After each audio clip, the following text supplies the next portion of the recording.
Wilujeng enjing pamirsa sadaya, kiwari urang bade ngawartosan hiji kebijakan anyar nu kerame diperbincangkeun di Tatar Jawa Barat.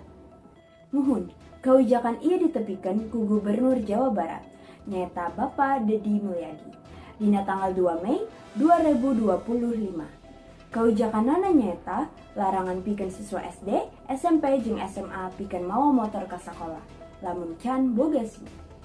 Aturan ieu nyokot dasar tina Undang-Undang Nomor 22 Tahun 2008 ngeunaan lalu lintas jeung angkutan jalan. Dina eta undang-undang netelakeun yen saha wae nu hayang ngajalankeun kendaraan kudu boga SIM heula. Salieun ti eta, Bapak Deddy oge ngajelaskeun yen barudak sakola kudu diajar disiplin jeung tanggung jawab ti leuletik. Mobilitas barudak sekolah kudu ditata ku cara nu aman, sangkan teu nyababkeun kacelakaan atawa gangguan di jalan. Sabaraha alternatif pikeun ka sakola geus disarankeun, saperti lempang, ngagunakeun sapeda, diantar ku kolot, atawa nganggo angkutan umum. Kebijakan ieu diharapkeun bisa ngajaga keselamatan barudak sekolah, ngajarkeun disiplin jeung ninggal kahuruan di jalan raya.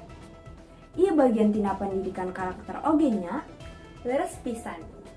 Kolot jeung pihak sakola oge boga peran penting pikeun nguatkeun aturan ieu. Kolot disarankeun ulah mere motor ka anak lamun tacan boga SIM.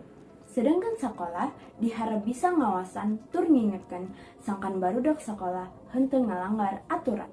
Tantangan teh pasti aya. Sababaraha pihak nyarita yen ieu kabijakan bisa ngabantuan ngajaga keselamatan barudak. Tapi, aya oge nu miharap solusi tambahan pikeun siswa nu tempat cicingna jauh. Tapi, Bapak Gubernur negaskeun yen tujuan utama tina kawijakan ieu teh pikeun ngajaga keamanan jeung ngawangun rasa tanggung jawab di kalangan barudak sakola. Kitu warta nu tiasa kami aturkeun. Mugia kawijakan anyar ieu bisa jadi langkah awal pikeun ngajarkeun budaya disiplin ti leuletik. Hatur nuhun parantos ngadangukeun SIM kuring Shalomita Putri Dinanti Siregar, SIM kuring I Gusti Agung Apsari Wirdewi RS. Ngaturkeun salam warta, wilujeng ngalakukeun kagiatan dinten ieu.